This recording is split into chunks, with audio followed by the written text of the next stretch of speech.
പെയ്യുന്ന രാവിൽ ഇരുട്ടിന്റെ നിശബ്ദതയിൽ ആ പുൽക്കൂട്ടിൽ ശാന്തമായി ഉറങ്ങുന്ന ഉണ്ണിക്കും അമ്മ മറിയത്തിനും കാവലായി മാറുന്ന ഒരു നിശബ്ദ സാന്നിധ്യമുണ്ട്.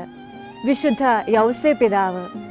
മൗനം കൊണ്ട് ജീവിതത്തെ വാചാലമാക്കി മാറ്റിയ ഒരു പച്ച മനുഷ്യൻ. ജീവിതത്തിന്റെ കനൽ വഴികളിലൂടെ കടന്നു പോകേണ്ടി വന്നപ്പോൾ ഒരുപാട് ചോദ്യങ്ങൾ ആ ഹൃദയത്തിലും ഉയർന്നു വന്നിട്ടുണ്ടാകും. പരാതിക്കും പരിഭവങ്ങൾക്കും ഒത്തിരി കാരണങ്ങളും ഉണ്ടായിരുന്നു. എന്നിട്ടും ആർക്കുമെതിരെ ഒന്നും ഉരിയാടിയില്ല, സാഹചര്യങ്ങളെ പഴിച്ചില്ല, ദൈവിക സ്വപ്നങ്ങൾക്ക് മുൻപിൽ തന്നെ വിട്ടുകൊടുത്തു.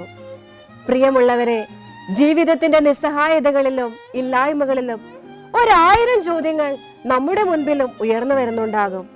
അവയ്ക്കെല്ലാം നടുവിൽ വിസ്മയമായി കടന്നു വരുന്ന വിശുദ്ധ യൗസേ പിതാവ് ഈ ക്രിസ്തുമസ് നാളുകളിൽ നമ്മുടെ കാതുകളിലും ഇപ്രകാരം മന്ത്രിക്കുന്നുണ്ട്. എല്ലാ ചോദ്യങ്ങളും ചോദിക്കണമെന്നില്ലെന്നേ, ഇതാ ഞാനെന്ന് പറഞ്ഞ് ദൈവ തിരുമുൻപിൽ ശാന്തമായി നിന്നുകൊടുത്താൽ മതി, ബാക്കിയെല്ലാം അവൻ നോക്കിക്കൊള്ളും. ഈശോ കൂടെയുണ്ടെന്നേ. ആമേൻ.